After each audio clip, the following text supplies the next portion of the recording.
You know what? In comparison to the shitfest that the sixth Halloween film was, this is a goddamn masterpiece.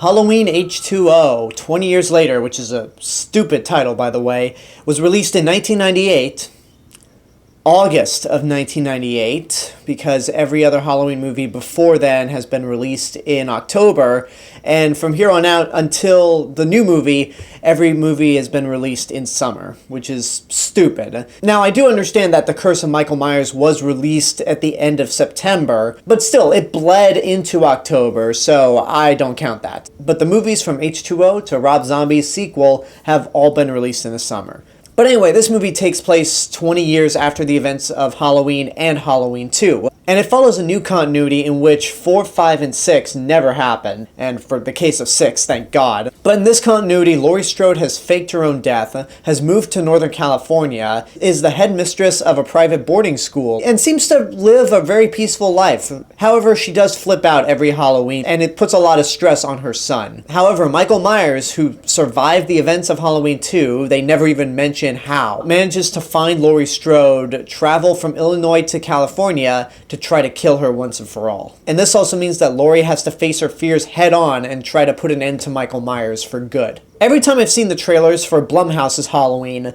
fans have kept telling me that this looks a lot like H20, where it's basically Laurie Strode trying to get her revenge. I never saw H20 until after the new Halloween movie, so I didn't really have a frame of reference, but I went into this movie with that mindset that the two films were kind of similar in terms of plot, and really, in the sense that it's Laurie Strode versus Michael Myers, yes, but they are very different in their own ways. And sometimes it can lead to this movie being good, and other times it can just lead it to be bad. Now, this is the first Halloween movie to come out post-Scream. Curse of Michael Myers came out 1 year before Wes Craven's Scream came out, which was a movie that he made to try to end the slasher genre because it was so meta and self-aware, but instead it just kind of revitalized the genre, and thus we got a new Halloween movie. And I find it really funny that this movie feels very much like Scream, which that itself was directed by Wes Craven, who created The Nightmare on Elm Street, and yet this is a franchise that was started by John Carpenter, yet it feels like it's being made through the eyes of Wes Craven. Or at least a less talented Wes Craven, because it definitely has that modern slasher feel to it, at least for the 90s and early 2000s. And sometimes it works in the sense that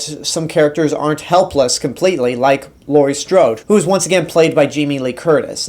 Now, as I said before, this takes place in a new continuity where 4, 5, and 6 don't exist, but you could make an argument that those movies are in the same continuity, because in The Return of Michael Myers, they say that Laurie Strode is dead, and this movie, she pretty much fakes her own death, so because I like 4 that much, I'd like to say that, but on the other hand, you'd also have to buy into the fact that Laurie Strode was willing to abandon her daughter, and that just does not fit the character at all. So, just for the sake of not making Laurie Strode out to be a horrible human being, I'm just going to say 4, 5, and 6 don't exist. And I think everyone else does. But anyway, getting back to Laurie Strode, Jamie Lee Curtis does a really good job in this movie. She is the best actor in the entire film. Her performance is not as good as in the new Halloween movie, but I actually do like what they do with the character, because it's a different take on how Laurie is dealing with the aftermath of that Halloween night 20 years prior. In this movie, she's pretty much trying to run away and leave her past behind. It's an interesting look at it because we see Laurie Strode's life seems to be pretty good. She has a boyfriend, she has a pain-in-the-ass son, which I guess is a downside. So she seems to be doing pretty well for herself. But again, every Halloween,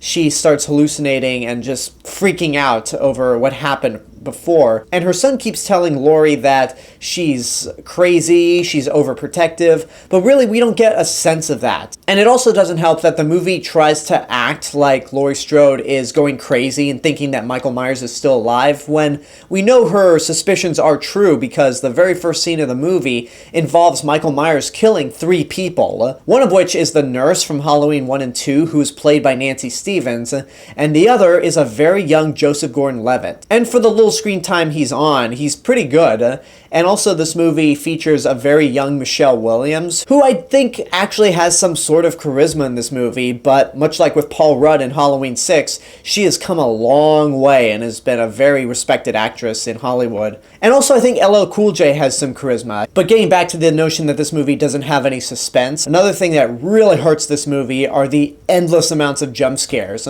People will walk up to Laurie Strode and it has to be a jump scare. She'll think that she's seen Michael Myers, but then she turns around and it's somebody that she knows.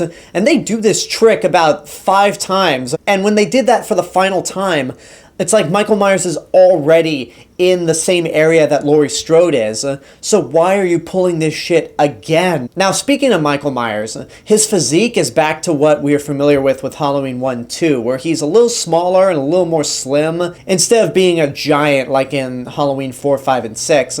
But the only trade-off is that when it comes to the mask, you see his eyes too often, and it just doesn't look scary, and sometimes it can lead to some very unintentionally funny moments. One moment in particular actually comes from the big Laurie Strode versus Michael Myers battle, which makes me wonder how I would feel about this scene if I had seen this movie before seeing the new Halloween movie, because in the new Halloween movie, the big Laurie Strode versus Michael Myers battle is intense, it's thrilling, and it puts you on the edge of your seat. This one is more action-packed, it's a little more frantic, and it leads to some very unintentionally funny moments. There's a scene where Michael Myers is breaking down the door of a closet, and then Laurie Strode comes in from behind and knocks out Michael Myers with a fire extinguisher, and then runs away. I mean, Cinemassacre's Monster Madness really drew attention to this, where all you needed to add was some cartoon sound effects and the Benny Hill theme, and it's hilarious. And then there's also another moment in the movie where Laurie Strode kicks Michael Myers in the balls, and then we get a close-up shot of Michael Myers with the eyes wide open, and maybe that was played for comedy, but that goes into the factor of why it's a bad thing to see Michael's eyes too often, because it leads to stupid moments like that. And plus, the default image of Michael Myers is usually just 2 black holes where his eyes are, and that just makes him more scary, because they're supposed to represent the dark and evil soul that lies within, and by seeing his eyes, it just doesn't really play the same effect. So Halloween H20, I know this is the Halloween movie of my generation, but I just think it's okay. It's not terrible, but it's not all that great either. Maybe my opinion would have been different if I'd seen this before seeing Blumhouse's Halloween, but as of now, I'd say watch at your own risk, but in a very enthusiastic way. It has its good moments here and there. Jamie Lee Curtis is good, and the final battle, while it can be goofy at points, is fun. And also, I have to give this movie props for at least trying to put an end in the series where Laurie pretty much decapitates Michael Myers. Because looking back at the new Halloween movie, while I think that's a great movie, the ending does leave you with the idea that Michael could have escaped, whereas in this movie, his head came clean off, so there's really no way he could come back from that.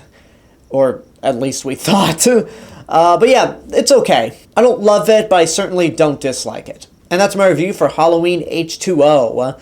Now, next up, we're going to be talking about what most people consider to be the worst Halloween movie, Halloween Resurrection. Whew, boy. Okay, well, first I want to hear what you guys have to say about H20. If you've seen it, what did you think? Which movie do you prefer, H20 or the new Halloween movie from Blumhouse? Let me know in the comments below. And until next time, I hope you enjoyed this review. Don't forget to subscribe to the channel, give this video a like, and of course leave a comment. Don't forget to support my Patreon page, follow me on social media, and until next time, this is the real Mr. Robinson telling you, there's only one.